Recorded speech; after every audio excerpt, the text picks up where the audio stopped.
Bonjour, on va parler aujourd'hui de la malnutrition protéino-calorique chez l'enfant.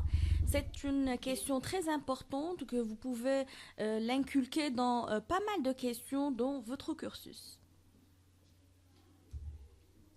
Le plan qu'on va aborder est pratiquement toujours le même, l'introduction de la question, le rappel physiologique, la physiopathologie, le diagnostic positif et les différentes classifications de malnutrition, quelles sont les formes cliniques, comment on aborde donc la malnutrition sur le plan étiologique, quelle est la prise en charge, les grandes lignes de prise en charge, le facteur pronostic, la prévention et on conclut la question. Par définition, la malnutrition protéino-calorique, et dorénavant on va parler de MPC pour faire vite, c'est une situation de déficit en protéines et ou en énergie, et souvent associée à des carences en vitamines et en oligo-éléments. L'intérêt, c'est une pathologie fréquente, ça constitue quand même un problème de santé publique. Elle est grave vu que le pronostic vital peut être mis en jeu de par les complications. La prise en charge, elle est lourde, surtout dans les cas sévères.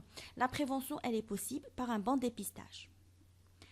Voici le rappel physiologique. Le corps, c'est une entité, c'est constitué d'un mystère psychique et une dimension physique.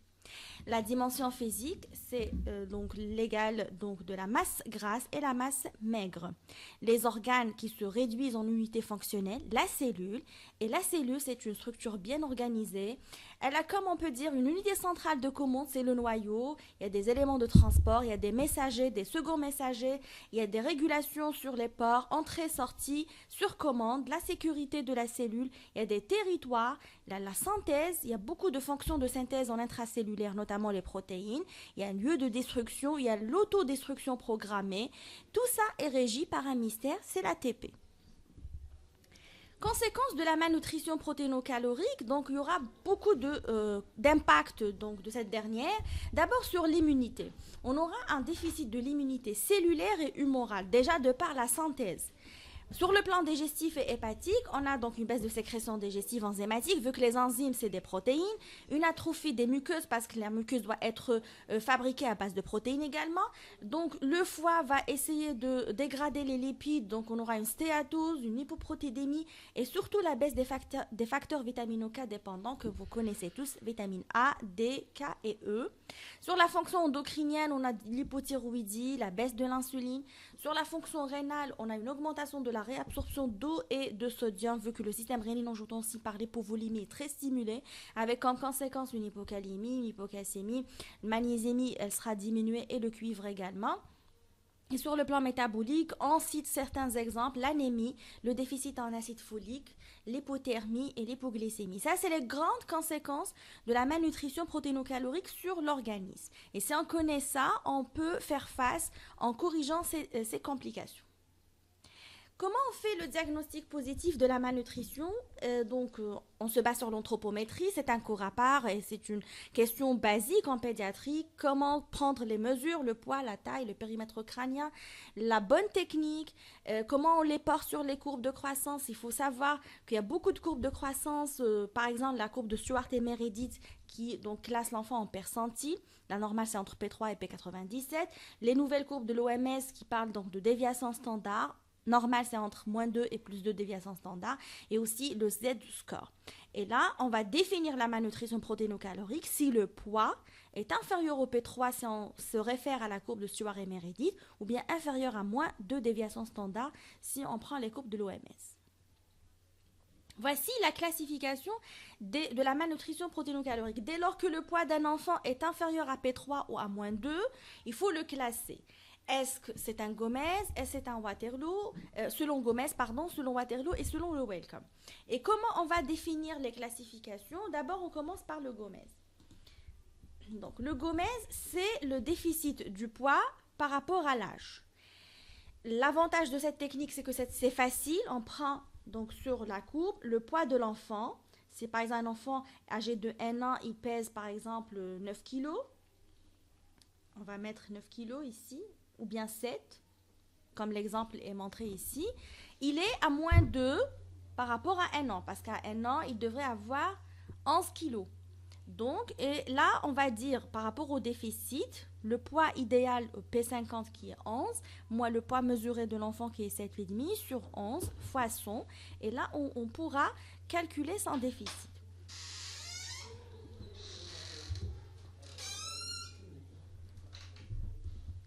Là, si on a un déficit pondéral moins de 25%, il est classé en Gomez 1, c'est une malnutrition légère. Si le déficit pondéral est inférieur à 40%, donc il est classé modéré. Et s'il dépasse 40%, il est classé comme sévère. Donc on a dit l'avantage, l'inconvénient c'est que cette classification ne tient pas compte des œdèmes. On sait que les œdèmes vont augmenter le poids de l'enfant et aussi la taille. Donc on ne peut pas faire la part des choses entre malnutrition aiguë ou chronique.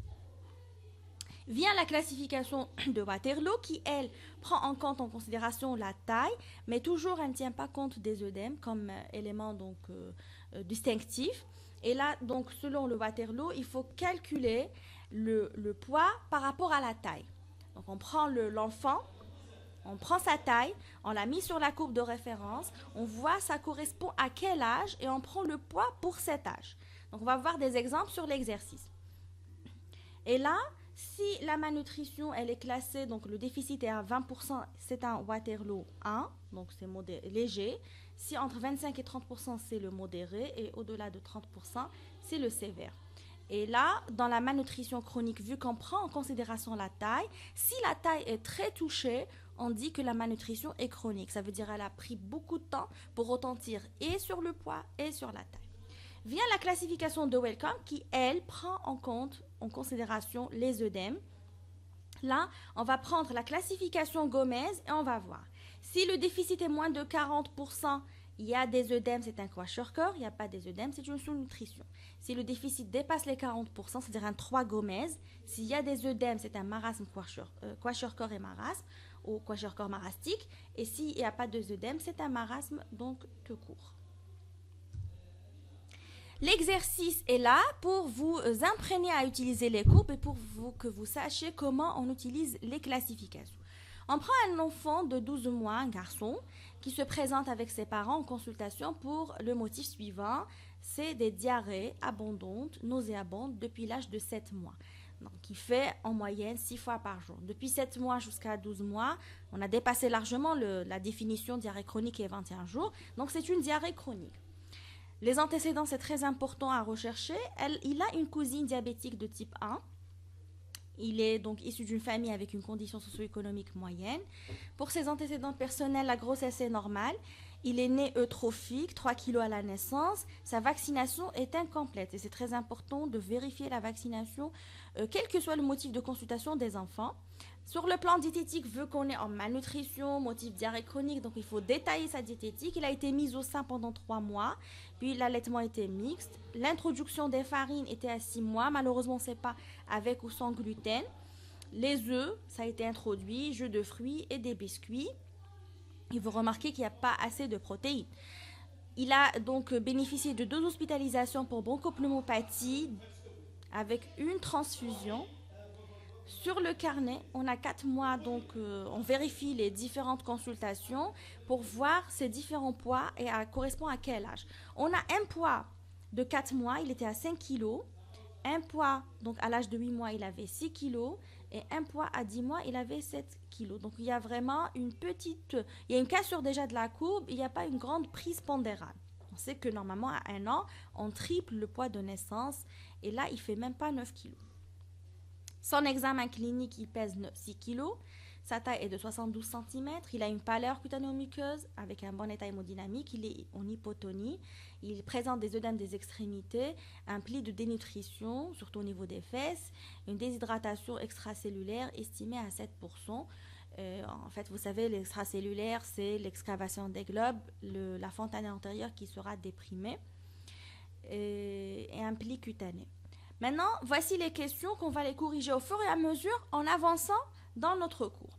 D'abord, quels sont les problèmes posés chez ce petit et classer sa malnutrition? On a vu ces 2 questions jusque-là. Donc, pour les problèmes posés, donc on va reprendre. C'est un enfant qui a une malnutrition sur diarrhée chronique. Et on va voir comment on a classé sa malnutrition. Il est déshydraté. Il a une pâleur, donc probablement une anémie qu'on doit donc confirmer par la biologie. Un retard vaccinal. Il a été vacciné malheureusement jusqu'à l'âge de 4 mois.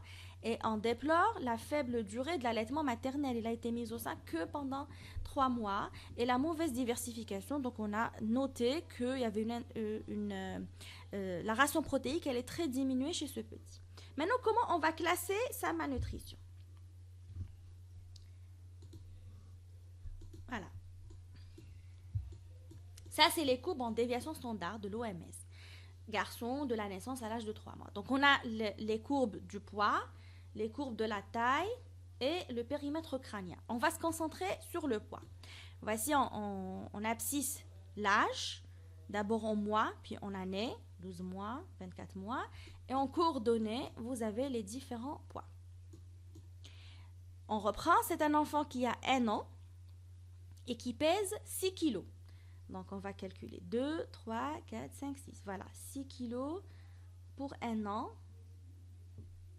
Il est pratiquement à moins 3 déviations standards. Voici la courbe. Il est sous cette courbe. Donc, on est à moins 3. Donc, c'est une malnutrition protéinocalorique, déjà par définition. Maintenant, il faut la classer. Et pour la classer, on va faire les trois classifications. Gomez, Waterloo et Wellcome. Le Gomez, donc on va voir le poids par rapport à l'âge. 1 an, il devait avoir, si on prend M, c'est la moyenne, c'est le P50 sur les courbes de Stewart et Meredith, il devait avoir 10 kilos pratiquement. Donc, comment on va calculer le Gomez? On va faire 10 kg moins 6 sur 10. Ça vous fera 4 sur 10, c'est 0,4 fois 100, c'est 40%. Donc, on reprend notre classification. Un déficit de 40%, c'est modéré. En fait, vous pouvez le mettre en modéré ou en sévère parce que c'est vraiment le chiffre 40 exactement. Donc, on peut le mettre aussi en sévère. Ça, c'était le Gomez. Le Wellcome, c'est facile. Je reprends dans l'examen clinique, on a dit qu'il a des œdèmes. Donc, un déficit de 40% avec des œdèmes, c'est un kwashiorkor marastique. Voici la classification. 40% avec œdème, c'est un kwashiorkor marastique. Il reste la dernière classification qui est le Waterloo. Le Waterloo, on a besoin de la courbe taille. Il avait 72 cm le petit. Donc on prend 72 cm. Voici sur l'axe des coordonnées les valeurs taille. 72, donc on a 70, 71, 72. 72, on va l'extrapoler sur la courbe de milieu, la moyenne. Voilà, sur cette courbe-là. Donc 72 cm sur cette courbe, ça descend à quel âge? 9 mois. Ça correspond à un enfant âgé de 9 mois. Maintenant, qu'est-ce qu'on va faire? On va aller vers la courbe de poids et on va prendre 9 mois. Il devrait avoir combien comme poids sur le P50? 9 kilos. Donc, le calcul est le suivant. C'est 9 kilos moins 6, qui est le poids de l'enfant, sur 9 fois 100. Et on aura 3 sur 9, ça nous fera 27%. Donc 0,27 fois 100, c'est 27% de déficit pondéral. On reprend vers la courbe.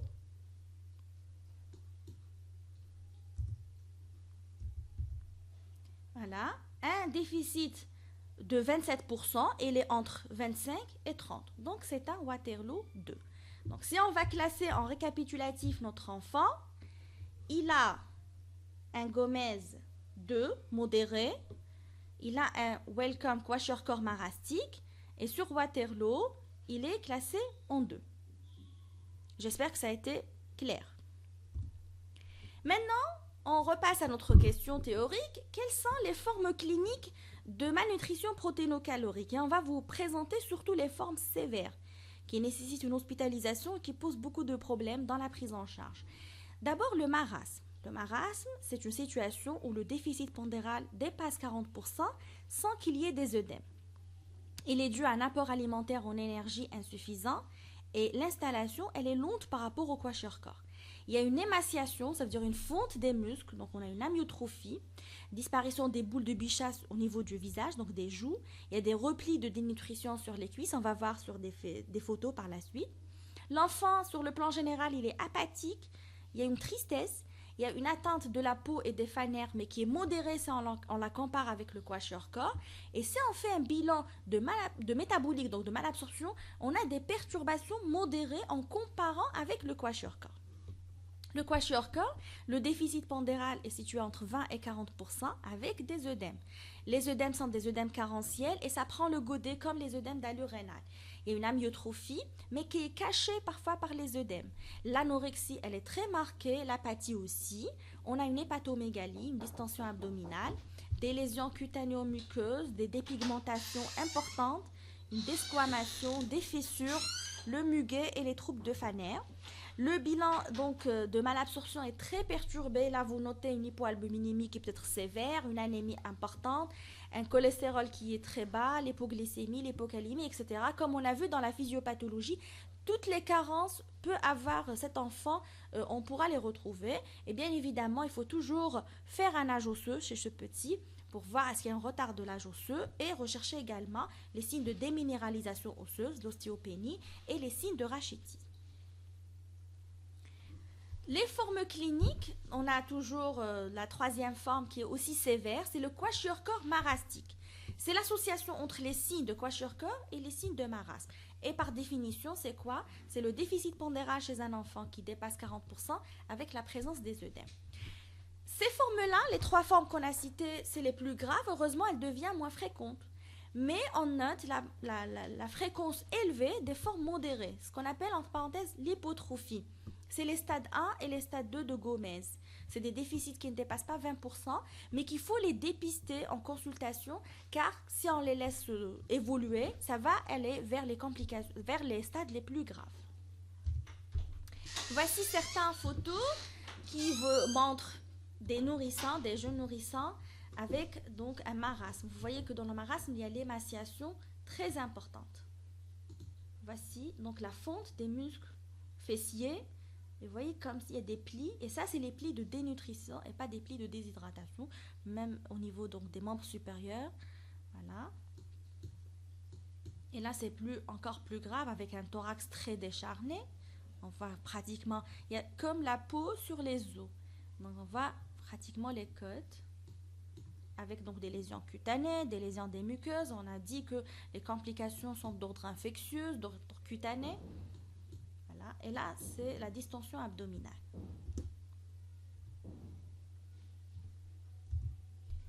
Toujours, on reste avec donc certaines photos. Vous voyez un kwashiorkor avec marasme. Cet aspect très luisant de la peau, c'est probablement les œdèmes, avec un thorax décharné. Et là, c'est les œdèmes où on vous montre un signe de godet. Donc, godet, ça ne veut pas dire rénal, ça peut être carentiel. Et on va faire la part des choses par bien évidemment l'examen clinique complet. La protéinurie, si elle est présente, ça nous oriente vers les problèmes rénaux. Et l'histoire diététique et l'histoire de la maladie. Si on vous donne cette photo et on vous dit c'est un enfant qui était bien et il n'y a rien sur le plan croissance, c'est-à-dire sa courbe de croissance était parfaite jusque-là et on fait une protéinurie, on trouve positif, c'est rénal. Si par contre on vous ramène le même enfant, on vous dit il commence à vomir depuis un mois et son poids a stagné, on trouve des œdèmes avec un godet, on fait une protéinurie, elle est négative, ça ne peut être que carentiel. D'où l'importance de bien faire son histoire de la maladie, de bien rechercher les antécédents et de bien faire son examen clinique. Ça, c'est toujours pour vous montrer des œdèmes. Le kwashiorkor, on a dit, les signes cutanés sont très importants par rapport au marasme. Donc, vous voyez des plaques d'hyperpigmentation, les œdèmes. Et voilà, on a fini avec cette partie. Et je vous remercie.